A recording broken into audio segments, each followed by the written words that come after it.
Today it is my ninth lecture of the same topic, molecular basis of inheritance. यहाँ पर देखिए ये principle transforming principal.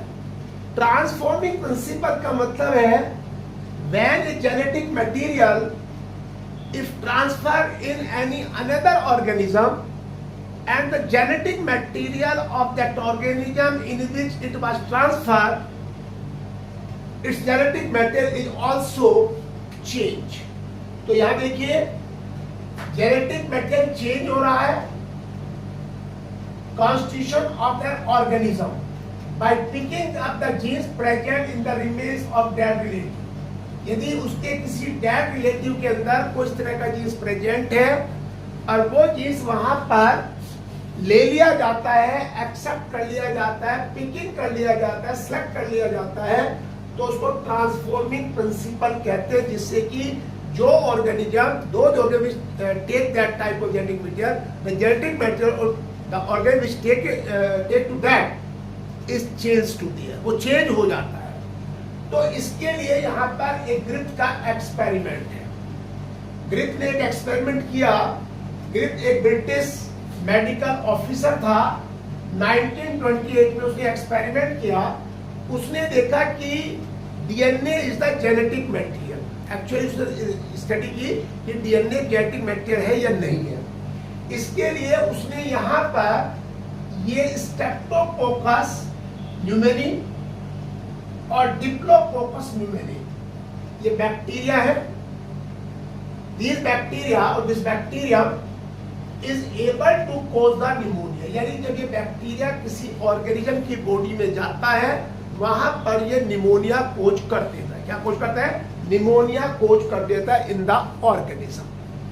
अब होता क्या है कि इस बैक्टीरिया में स्ट्रेप्टोकोकस न्यूमोनी में दो तरह के स्ट्रेन्स होते हैं. सबसे पहला एक होता है इसका स्मूथ स्ट्रेन और वरुलेंट स्ट्रेन. स्मूथ स्ट्रेन और वरुलेंट स्ट्रेन और पैथोजेनिक. पैथोजेनिक का मतलब कोज द डिजीज. तो यहाँ पर ये जो स्ट्रेन है ये वरुलेंट स्ट्रेन है और पैथोजेनिक स्ट्रेन है. जब किसी बॉडी में जाता है बैक्टीरिया वहां पे डिजीज को निमोनिया कोज करता है. दूसरा रफ है जिसको आर स्ट्रेन कहते हैं और नॉन वरुलेंट कहते हैं और नॉन पैथोजेनिक कहते हैं. नॉन पैथोजेनिक भी इसको कहते हैं. अब यहाँ पर इसने इस एक्सपेरिमेंट को करने के लिए he took the 4 mice. उसने 4 माइस लिए और इनके अंदर यहाँ पर inject the virulent and non virulent bacteria. यानी इसने यहाँ पर वरुलेंट और नॉन वरुलेंट दोनों बैक्टीरिया को यहाँ पर इंट्रोड्यूस किया इनके अंदर. अब इसे ऑब्जर्व क्या किया?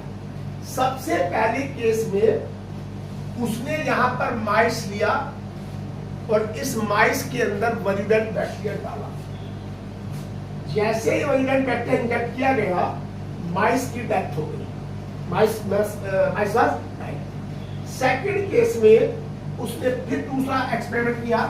माइस लिया और इसके अंदर नॉन वरुलेंट बैक्टीरिया डाला.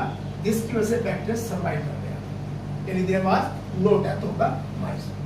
तीसरे केस में उसने माइस को लिया और ये वरुलेंट था, इसको हीट किया. ये हीटेड वरुलेंट हो गया. और इस हीटेड वरुलेंट को जब इसने माइस के अंदर इंजेक्ट किया तो माइस की डेथ नहीं, ये भी सर्वाइव कर गया. ये भी सर्वाइव कर गया. अब चौथी कंडीशन है, it is very important.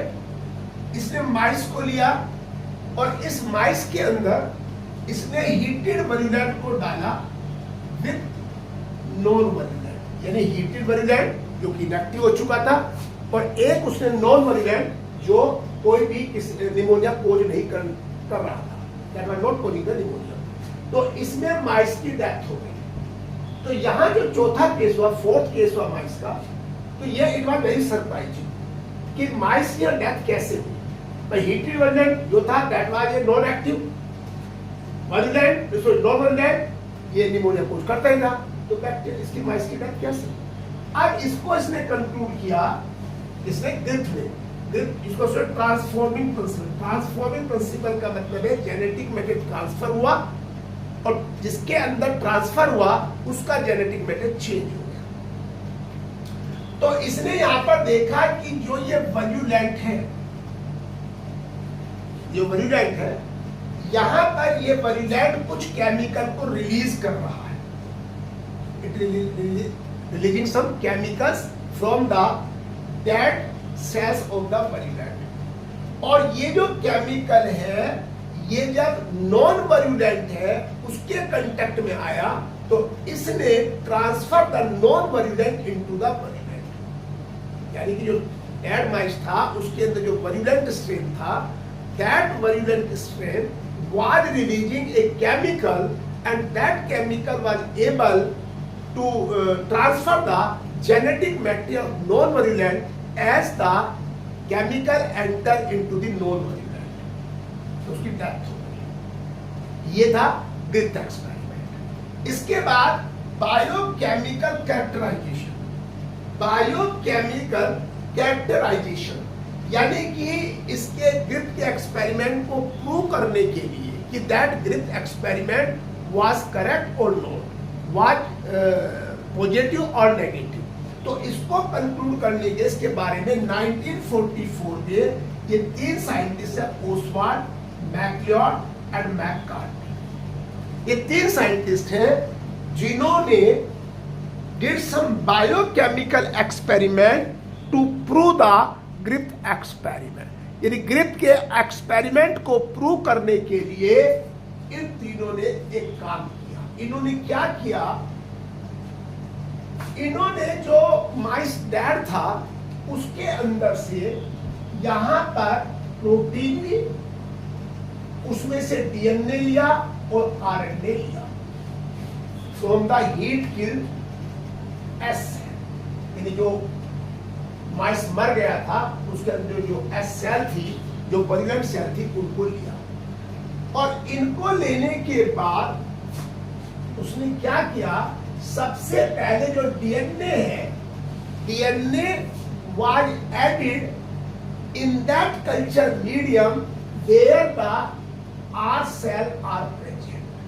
Non virulent cells वहां पर प्रेजेंट थी, उस कल्चर मीडियम में डीएनए डाला गया। और जब डीएनए डाला गया तो ये देखा गया कि जो आर सेल है उसकी सरफेस पर कुछ चेंजेस आ रही हैं। कब आ रही हैं? जब वहां वल्यूलेंट एंटर कर गया है।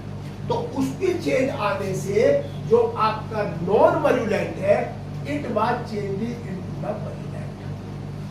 यानी when the DNA was extracted and introduced, then the R और नॉन वल्यूलेंट जो बैक्टीरिया था, it was change into the virulent, यानी that was able to cause the pneumonia. फिर सेकंड में उसने प्रोटीन और आरएनए को डाला, इससे कोई ट्रांसफॉर्मेशन नहीं हुआ। When these substances were added in the culture medium where the non-virulent was growing, then there was no transformation. उस बैक्टीरिया के अंदर non-virulent में कोई चेंज नहीं आई। अब उसने डीएनए को लिया और इस डीएनए को एक एंजाइम है डीएनएज, उसने इसके साथ ट्रीट किया। और ट्रीट करने के बाद जब ये डीएनए उस कल्चर मीडियम में डाला गया तो then there was not transformation R cell into the S cell, क्योंकि डीएनए एंजाइम ने उस डीएनए को डाइजेस्ट कर दिया जो एस सेल से लिया गया था। जो डाइजेस्ट हो गया तो that was not able to do the work, तो वो वर्क करने की कैपेसिटी में नहीं था। और जो कैपेसिटी में नहीं था तब उसने क्या किया कि वो आर सेल को एस सेल में कन्वर्ट नहीं कर पाया। तो इन तीनों का experiment Oswald, MacLeod and McCarty prove to that कि whatever said by the DNA, whatever said by the Griffith, it was correct. यानी जो ग्रिफ्थ ने कहा कि डीएनए कैरेक्टर को ट्रांसफर करता है, इसको प्रूव इन तीनों साइंटिस्टों ने किया, ओसवाल्ड, मैक्लियोड एंड मैककार्टी। इसके बाद नेक्स्ट टॉपिक है जेनेटिक मटेरियल इज डीएनए। दोनों बात कर दी, ग्रिफ्थ ने बताया, मैक्लियोड, मैककार्टी, ओसवाल्ड ने बताया। इसके बाद यहाँ पे ये कन्फर्म करने के लिए कि वास्तव में डीएनए एक जेनेटिक मटेरियल है, इसके लिए हर्शे और चेज ने एक्सपेरिमेंट किया 1952 में। ये एक्सपेरिमेंट हर्शे एंड चेज ने किया 1952 में। अब इन्होंने यहाँ पर ये बैक्टीरियोफेज ली। ये जो बैक्टीरियोफेज है, इसमें बैक्टीरियोफेज का मतलब bacteria is infected by the virus. Bacteriophage या फेज भी कहते हैं, इसको बैक्टीरियोफेज भी कहते हैं या इसको हम फेज भी कहते हैं। अब इसमें देखिए यहाँ पर ये प्रोटीन कोट है, इसके अंदर न्यूक्लिक एसिड है, टेल है और टेल फाइबर है। आपने बैक्टीरियोफेज के बारे में अलग से पढ़ा होगा कि बैक्टीरियोफेज में जो प्रोटीन कोट है, ये जो हेड है, जो प्रोटीन से बना होता है, ये इसके अंदर यूनिट्स होती है कैप्सोमियर्स। अब इन्होंने इस बैक्टीरियोफेज को लिया, ठीक है। अब इन्होंने इसको यहाँ दो कल्चर मीडियम बनाए, A1 and 2। दो कल्चर मीडियम इन्होंने यहाँ दिए। एक कल्चर मीडियम में इन्होंने सल्फर 35 को डाला। सल्फर जो है, it is the constituent of the amino acid, जैसे मिथियोनिन है, सिस्टीन है, उनका कंस्टिट्यूएंट है। तो ये सल्फर जो है, it was attach with the coat, जो प्रोटीन कोट है उससे अटैच हो गया, क्योंकि sulphur is the constituent of the protein. तो ये जो सल्फर है प्रोटीन से अटैच हो गया। दूसरे केस में यहां पर जो बैक्टीरियोफेज लिया गया, इसके कल्चर मीडियम में फॉस्फोरस 32 को डाला गया। क्या डाला गया? फॉस्फोरस 32 को डाला गया। और फॉस्फोरस इज द कंस्टिट्यूएंट और कंपोनेंट ऑफ द न्यूक्लियोटाइड और डीएनए। तो यहां पर ये फॉस्फोरस जो है attach with the nucleic acid. समझे आप? इस सल्फर जो है वो प्रोटीन कोट से अटैच हुई, यहाँ देखिए, और फॉस्फोरस जो है ये attach with the genetic material of the bacteriophage और फेज। अब जब ये लेबल हो गए तो इन्होंने यहां पर ये ई कोलाई को लिया, बैक्टीरिया को लिया। अब ये दोनों बैक्टीरियोफेज इस ई कोलाई से चिपक जाते हैं और दोनों का जेनेटिक मटेरियल यहाँ पे आ जाता है और इनके जो प्रोटीन कोट है, जो आउटर कोट है, ये बाहर रह जाती है। यानी genetic material insert in the E coli और इन रेस्पेक्टिव ई कोलाई वहां पे चला जाता है और बाहर इनकी प्रोटीन की कोट रह जाती है। अब यह क्या होता है कि सब इसमें 3 स्टेप में पूरा काम। सबसे पहला इन्फेक्शन होता है। जब ये बैक्टीरियोफेज का genetic material in respective E coli में आता है तो यहाँ पर ये मल्टीप्लाई करना शुरू कर देता है। It start to cause the infection in the E coli. जब ये इन्फेक्शन होना शुरू हो जाता है तो इसके बाद ब्लेंडिंग स्टेज आती है।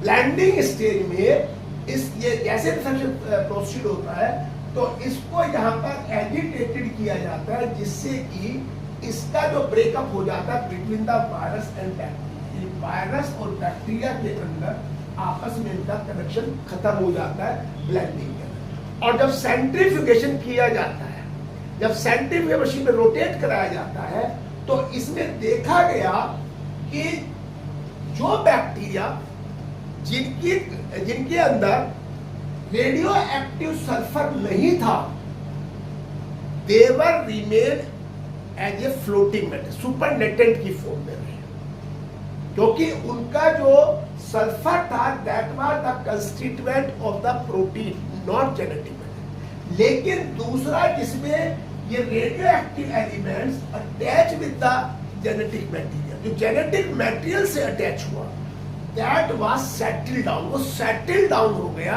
इन the form of pellet because it is the heavy one. वो हैवी था, समझे? जिसमें फॉस्फोरस था वो हैवी था, जिसमें सल्फर था वो हैवी नहीं था, क्योंकि sulphur was not the part of genetic material. तो इससे ये पता चला हर्शे के एक्सपेरिमेंट से कि DNA carry the information to transfer the information from one to another. And Crick का एक्सपेरिमेंट इज प्रूव और supported by the Hershey and chase. तो इसका मतलब ये हुआ कि डीएनए एक जेनेटिक मटेरियल है, वो कैरेक्टर को लेके जाता है एक जनरेशन से दूसरी जनरेशन के अंदर। Thank you. आप इस वीडियो को देखिए, लाइक करिए, शेयर करिए और सब्सक्रिप्शन देना मत भूले। इसको सब्सक्राइब करें क्योंकि आपका सब्सक्रिप्शन हमें मोटिवेट करता है। Thank you.